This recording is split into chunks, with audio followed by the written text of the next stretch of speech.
going to do the city as text project in Adobe Illustrator. Go ahead and open Illustrator, and then we're going to have to create the file. Uh, you can go to some recent files, things like that, or that you've used, or we can just create our new one. Let's change our unit of measurement to inches, and then let's go to 11. I'm going to hit the tab key, hit the tab key again, and go to 11 there.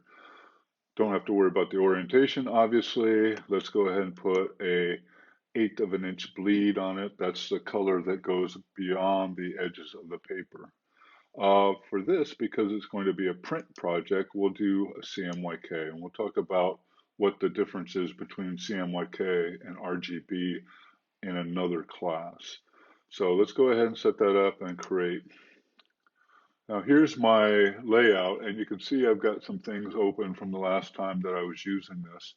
If I want to change my workspace to back to the essentials, and you may want to do that so that you can follow along with what I'm doing, you just go under Window and you can find your workspace. It's already on Essentials, but I've made some changes to it, so I'll go and reset Essentials. And you'll see that it will give me kind of the standard basic view for Illustrator, which is what I use most of the time, and it's actually perfect for beginners. So on the left-hand side, we have our toolbox, or all of the tools here.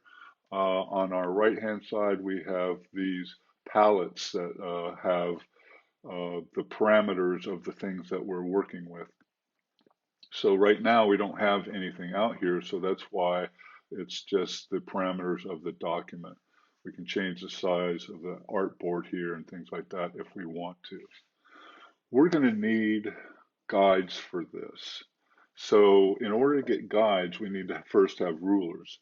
You can find things like that under your view menu. If you go to the pull down menu in the view, you can find guides. Let's go down here to guides, where you can hide them, lock them, so on and so forth, and rulers. You might also note that this icon that's next to the menu item for show rulers says the command key and R. That's a list of keyboard commands, and they're really useful.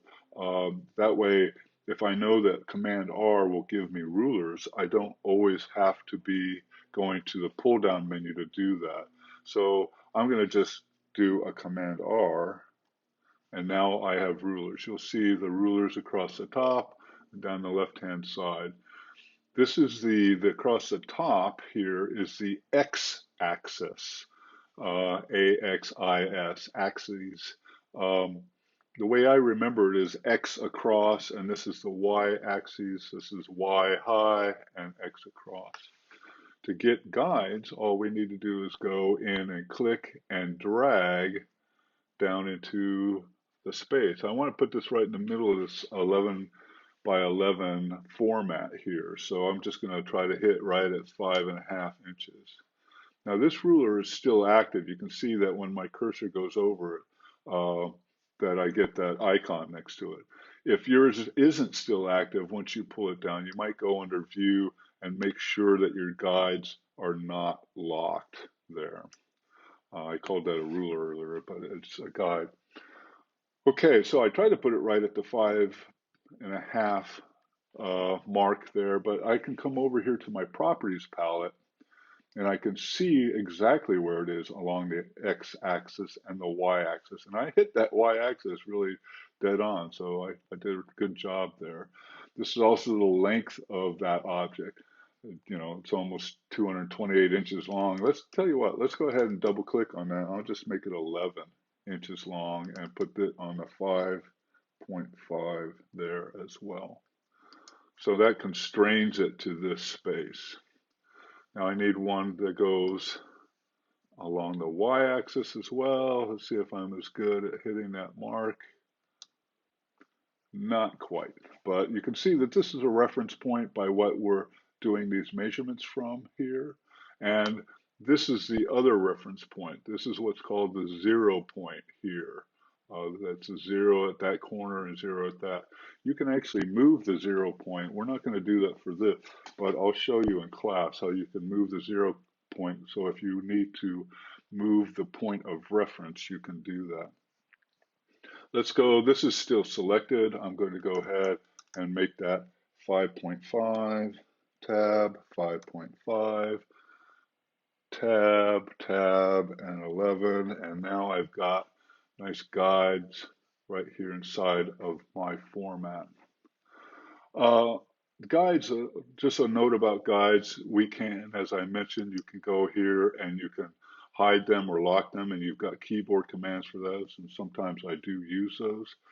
But one of the things I like to do with my guides when I'm working in Illustrator is to go and put them on their own layer. By default, when you create a new document in Illustrator, you will have a layer there. So as you can see, this little square here indicates that I've got something that selected this guide on this layer. So I'm going to go ahead and change the layer name to guides.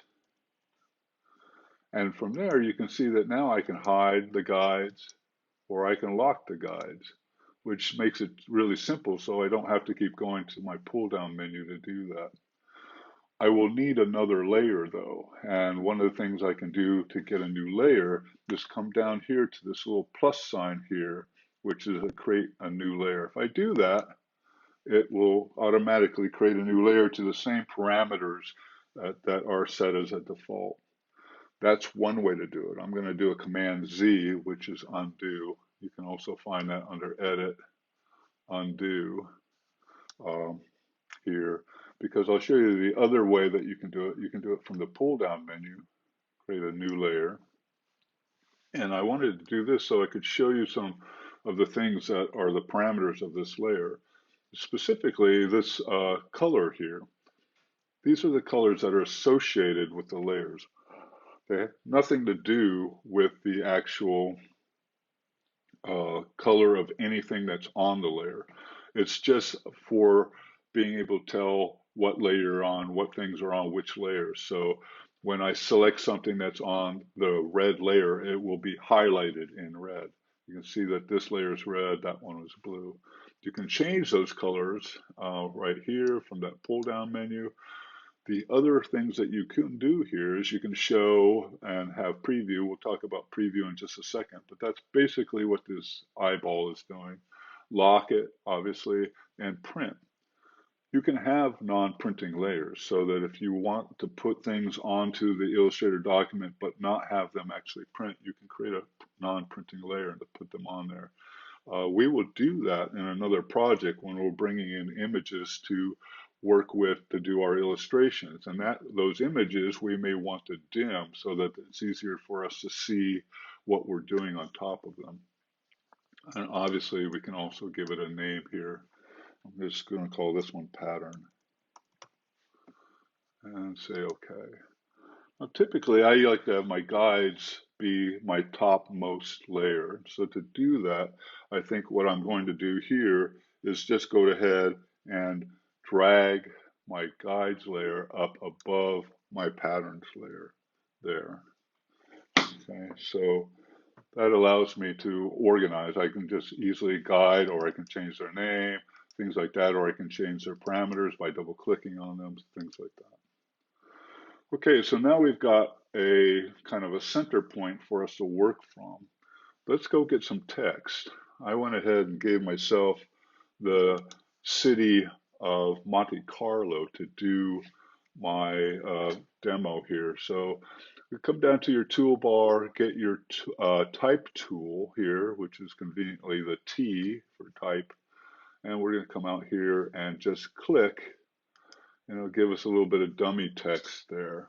If we go to our properties, you'll see that because this text is selected, we now have the ability to change things about it here. The font type, the type of font, whether it's condensed, bold, italic, so on and so forth. The size, let's go ahead and change this size. We'll go ahead and bring it up to about 48 here. And the leading, which is the space between lines, we've only got one line here, so that doesn't matter.